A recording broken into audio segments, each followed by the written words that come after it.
අද අපි යන්නේ මුං ඇට තෝසෙ මිශ්‍රණයෙන් කොහොමද තෝසෙ හදාගන්නේ කියලා බලන්න. මේ කඩෙන් ගත්ත පැකට් එකක්. මේකේ තියෙනවා මෙන්න මේ විදිහට ඊස්ට් පැකට් එකක්. මේ වගේම මේකේ තියෙනවා මේ තියෙන මුං ඇට මිශ්‍රණය. දැන් මේ දෙකෙන් කොහොමද අපි මුං ඇට තෝසෙ මිශ්‍රණය හදාගන්නේ කියලා බලමු. දැන් මම ඒ ටික මේ විදිහට භාජනයකට දාගන්නවා. මේ භාජනය හොඳින් වියලා ගන්න ඕනේ. ඊට පස්සේ මේ ටික දාගෙන දැන් මම මේකට හැමම දාගන්නවා අපේ ඊස්ට් පැකට් එකේ තිබ්බ ඊස්ට් කුඩු ටිකත්. ඉතින් මේ ටික දාගෙන හොඳින් කවලම් කරන්න ඕනේ. අපි ඒක අතින් කරගත්තොත් තමයි වඩා සුදුසු. මොකද තෝස්සේ මිශ්‍රණයක් කියන්නේ හොඳට ඇනෙන්න ඕනේ මිශ්‍රණයක්. ඉතින් අපි ඒක අතින් කලවම් කරගමු. දැන් මේ මිශ්‍රණය හොඳින් ඇනලා තියෙන්නේ. දැන් මේකට වතුර ටික ටික දාලා අපි මේක හොඳට කලවම් කරගන්න ඕනේ. වැඩි දියාරු වෙන්න බෑ. මොකද තෝෂ මිශ්‍රණය දැන් මේක අපි පිපෙන්නත් තියන්න ඕන නිසා තෝෂ මිශ්‍රණය දියාරු කරගත්තොත් අපිට මේක කරන්න බෑ. ඒක නිසා අපි මේක චුට්ට චුට්ට දාලා දියාරු වෙන්නේ නැති විදිහට පදමට කලවම් කරගමු. දැන් මේ තියෙන්නේ මම විනාඩි 2-3ක් විතර හොඳින් කලවම් කරගත්තපු අපේ මිශ්‍රණය. මේකේ පදම බලන්න නිවැරදි පදමට ඇවිත් වෙනවා. වැඩි දියාරු වෙන්න බෑ මේක. මේ පදමෙන් ගන්න ඕනේ. නැත්තම් දියාරුනොත් එහෙම මේක පිපෙන්න වෙලා යනවා. ඒ කියන්නේ පිපෙන්නේ නැහැ. හරි පදම එන්නේ නැහැ අපිට. ඒක නිසා මේ පදම තමයි හොඳම පදම. දැන් මේ මිශ්‍රණය වහන්න පුළුවන්. හැබැයි අපිට මුලදී ලුණු දාගන්න බැරි වෙච්ච නිසා දැන් අපි ලුණු ටිකක් එකතු කරගමු මේකට.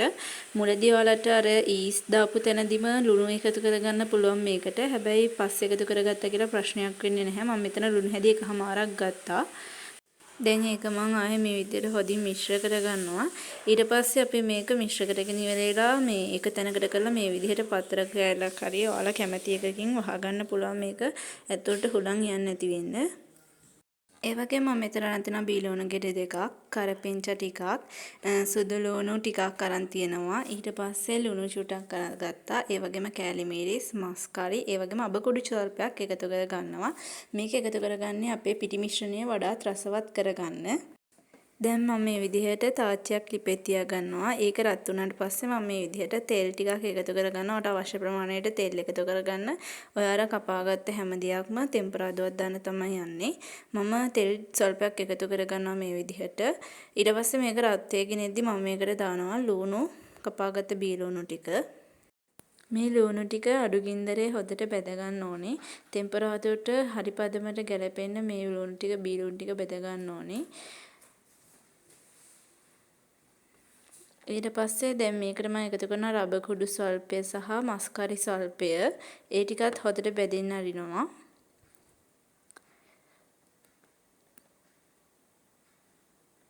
ඒත් එක්කම දැන් මේ ටික හොදට බැදීගෙන එනකොට මම මේකට එකතු කරනවා කපාගත්තපු සුදු ලුණු ටික.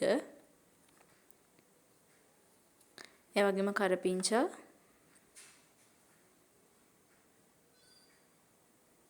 මේ ඔක්කොම හොඳින් මිශ්‍ර කරලා බෙද ගන්නවා.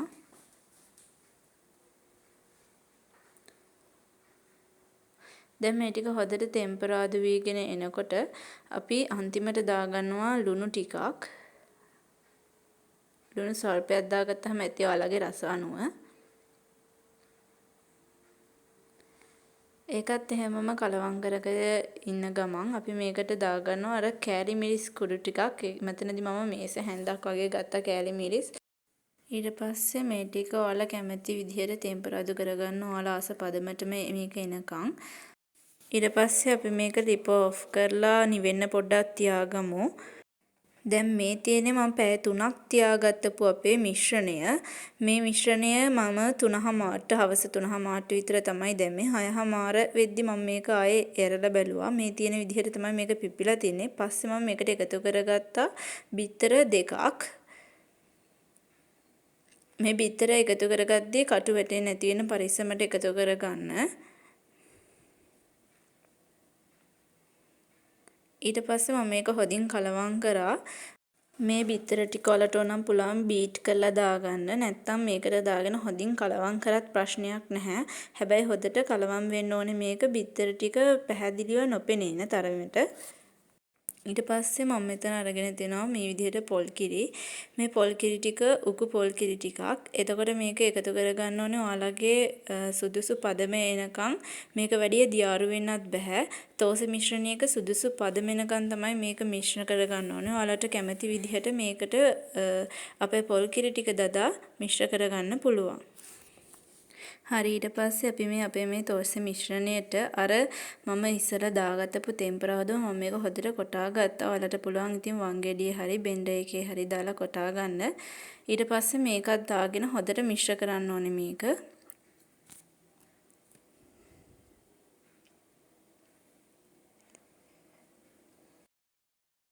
ඊට පස්සේ මම මේ විදිහට ලිප ඔන් කරලා අඩු ගින්දරේ පෑන් එකක් ලිපේ තියාගෙන අපේ තෝසේ මිශ්‍රණයෙන් තෝසෙ ටික හදාගන්න. මේ විදිහට තෙල් ටිකක් අරගෙන ටිෂු කඩදාසියකින් ඔයාලට පුළුවන් පෑන් එකේ ගා ගන්න. මොකද පෑන් එකේ ඇලෙන්නේ නැතුව තෝසෙ ටික බා ගන්න පුළුවන් වෙන්නේ අන්න එතකොට. දැන් තෝසෙ මිශ්‍රණයෙන් තෝසෙ ටික හදාගමු. තෝසෙ මිශ්‍රණයෙන් තෝසෙ ටික ගන්න හැම වාරයක් ගානෙම අපි මේක හොඳින් කලවම් කරලා තමයි ගන්න ඕනේ. නැත්තම් ඒ ටික යටට බහැලා විතරක් තියෙනවා. ඊට පස්සේ අපි මේ විදිහට තාච්චියට හැන්දෙන් එකක් අරගෙන ඉවරලා මේ විදිහට හැන්දෙන්ම රවුමට හදාගමු. ඊට පස්සේ ඔයාලට පුළුවන් මේක හොඳ රවුමට හදාගත්තට පස්සේ පියනකින් වහලා තියන්න. ආයෙ ටිකකින් මේ පැත්ත හොඳට බැදිලා නම් ආයෙ පියන ඇරලා ඉවර වෙලා ඔයාලට පුළුවන් ඒක අනිත් පැත්ත දාගෙන ආයෙ පියනෙන් වහන්න. මේ විදිහට අපිට පුළුවන් හැම තෝස් එකක්ම හදාගන්න. හරි මේ තියෙන්නේ මම මේ විදිහට හදාගත්තපු තෝසෙ ටික. ඉතින් මම ගත්ත ග්‍රෑම් 500 පැකට් එකක්. ඒකෙන් මට තෝසේ 15කට වඩා හදාගන්න පුළුවන් වුණා. ඉතින් මම අද මේ රෙසිපිය රස බඩේ පරිප්පුත් එක්ක ඔයාලට පුළුවන් ඔයාලට කැමති ව්‍යංජනයක් සමග මේ රෙසිපිය රස බලන්න.